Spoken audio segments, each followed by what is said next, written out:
Hey folks, quick note. YouTube tells me that most of you watching aren't subscribed. If that's you, help a small channel grow. It only takes a second. I post news stories daily. So, here's what happened. She told me, I'm too evolved for a traditional relationship, and then she cheated on me. My response? I appreciate your honesty. Then I did something she never expected. I asked her father for his blessing to date his other unmarried daughter, the one I'd always gotten along with. But let me back up. The first red flag in our relationship should have been the book club. Sandra, my girlfriend of 4 years, was 28, and she didn't even like reading. Yet somehow, she joined a book club. When I asked why, she said, "It's not about the reading, it's about engaging with challenging ideas." The book titles were things like Quantum Entanglement, The Monogamous Illusion, and Deconstructing Desire, a postmodernist approach to love. It was less a book club and more a support group for people who wanted to sound intelligent at parties. Me? I'm a pretty simple guy, 30 years old, co-own a small microbrewery with my best friend. I like crafting great beer. I enjoy Premier League football on Saturday mornings. And I value having a partner I can trust. And for the first 3 years, Sandra was that partner. We were a solid team. Then she went on a yoga retreat. That's where she met her new friends, and suddenly, the book club was born. That was the beginning of the end. Our easy, happy life? Suddenly not enough. According to her, it was unexamined. Our monogamy wasn't a choice, it was a social construct. Everything had to be dissected and reframed. Around that time, I got close with her family. Her dad, Tom, is one of the best people I've ever met. A no-nonsense mechanic who runs his own garage. We bonded fast over our shared love for vintage cars and our mutual skepticism of anything described as artful. Her mom? Sweet and caring. And then there was Emily, Sandra's younger sister. Emily is Sandra's complete opposite. She's a veterinarian. She's got a dry, sharp wit. And she has absolutely no time for nonsense. We always got along like siblings. At family gatherings, we team up to laugh about that one weird cousin or debate movies while Sandra tried to explain the philosophical depth of the latest Netflix drama to her confused grandma. There was never anything romantic. Emily was just the cool, normal sister. But while Sandra was off evolving, things changed. She started saying things like, traditional relationships are a cage. She claimed she felt confined by my conventional expectations. What expectations, you ask? Maybe that she wouldn't openly flirt with the waiter during dinner. Or that she'd come home at a normal hour after hanging out with her new, profound friend Julian. Ah, yes, Julian. Julian was the self-declared lead philosopher of the book club. Trust fund baby. Philosophy degree that he used as a personality. His entire wardrobe looked like it had been chewed up by moths intentionally. Sandra swore they were just friends with a deep intellectual bond. Me? A guy who brews beer? I just thought he was a pretentious creep using big words to get laid. Then came the breaking point, about 2 months ago. I saw her phone screen light up while she was in the kitchen. A message from Julian. Last night was a truly transcendent convergence of energies. I wish I could say I walked away, but no. I opened her phone. It was exactly what I feared. Pages of messages about their profound connection, which, as it turned out, had converged right into a hotel bed the night before. They used the same pseudo-intellectual nonsense she'd been spouting for months to justify their affair. I didn't yell. I didn't cry. I just felt cold, disappointed, numb. I had seen this coming for a long time.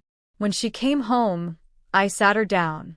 Calmly, I said, I saw the messages with Julian. She didn't even flinch. In fact, she took a deep breath like she was about to give a TED Talk. Mark, she said, my connection with Julian transcends traditional labels. I'm just too evolved for a traditional relationship now. Yes. That's exactly what she said. And you know what? I felt nothing. After months of condescension, that sentence was the final straw. The last piece of affection I had for her broke off and floated away. I looked at her and said flatly, I appreciate your honesty. She smiled, relieved. Thank you for trying to understand. she said, like she was doing me a favor. She truly believed we'd consciously uncouple, that I'd remain her boring, dependable home base while she explored her energetic convergences with Julian. But no. What I meant by "I appreciate your honesty" was, "I'm done." The next morning, I told her it was over. Quiet. Final.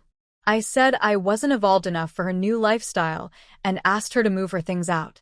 The meltdown? Oh, it was nuclear. I was rigid, unwilling to try, throwing away our love. A masterclass in gaslighting. I just stood still and said, "You have 2 weeks." I thought that would be the end of it. But then Tom, her dad, called me. He told me Sandra had said we broke up because I was controlling and jealous. He sounded disappointed in me, and I couldn't let him believe that lie. So I told him the truth. Everything. The texts. Julian. Her transcendence. There was silence. Then he said, "I see." His voice was heavy. "Mark, I'm sorry. for what it's worth, you've been more of a son to me than some of my own family. You're a good man." That call meant more than I can say. Then came a text from Emily. "Dad told me what happened." I'm so sorry, Mark. "She can be a lot. Hope you're doing okay." That single message started a conversation. We texted. Then we met for coffee. We talked about her vet clinic, about a new IPA batch I was working on, about family. No pretension. No buzzwords. Just real talk. We started hanging out more. Dinner once a week. A classic car show Tom told us about. Before I realized it, I was excited to see Emily in a way I hadn't felt with Sandra in over a year. She was everything Sandra pretended to be, genuinely smart, kind, and quietly hilarious. But I knew this was a minefield. Asking her out would make me look like a villain. Sandra would twist it into a story where I was the bad guy all along. And more than that, I respected Emily. I respected her family. I didn't want to sneak into anything. So I did the one thing Sandra would hate the most. I asked her father for permission. Tom met me for a beer. We talked about old cars, the brewery. Then I said, "Tom, I need to ask you something. I know this might sound crazy, but I've grown to care deeply for Emily. She's everything I once thought I had with Sandra, but this time it's real. I want to do this the right way. I want to honor your family. I'm asking for your blessing to ask Emily on a date." He stared into his glass, swirled his beer. I thought I blew it. Then he looked up and smiled. "Mark," he chuckled, "Sandra's a mess. Emily? She's got more sense than most. If she sees something in you, who am I to argue?" He raised his glass. "You have my blessing. But hurt her, and you answer to me." The next day, I asked Emily to dinner. A proper date.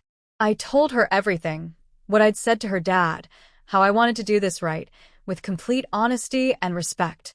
She laughed. Like a genuine, head-shaking laugh.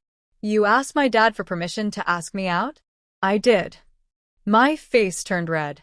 That is the most ridiculously old-fashioned and sweet thing anyone's ever done. "Yes, Mark. I'd love to go on a date with you." We started dating quietly for a month. Built something real, away from drama. But secrets don't stay secret forever. Her mom found out first, called Emily on a Saturday night, and I accidentally answered the phone. The fallout? Atomic. Sandra found out. She lost her mind. I got dozens of furious texts and voicemails. I was a traitor. A monster. I had planned this all along. She sent one long message about how I betrayed her trust, how this was morally reprehensible, against the natural order of relationships. I responded with one line. "Sorry, Sandra. I guess I'm just not as evolved as you. I decided I wanted a traditional relationship, and turns out your family agrees." It's been 6 months. Emily and I are incredible together. Honest. Easy. Real. Her dad introduces me now as Mark, the one with good sense. The whole family has welcomed me with open arms. And Sandra? She's on the outside. Her evolved relationship with Julian imploded. It was built on nothing real. She tried to mend fences, but her actions had burned every bridge. Meanwhile, I, an outsider, showed the respect she never could. She wanted a relationship beyond tradition. Now, she's beyond Sunday dinners, beyond the inside jokes, beyond the love and support she took for granted. All I ever wanted was a partner who was honest. And I found her. Turns out, the best way to deal with someone who thinks they're too evolved is to give them a good old-fashioned dose of tradition.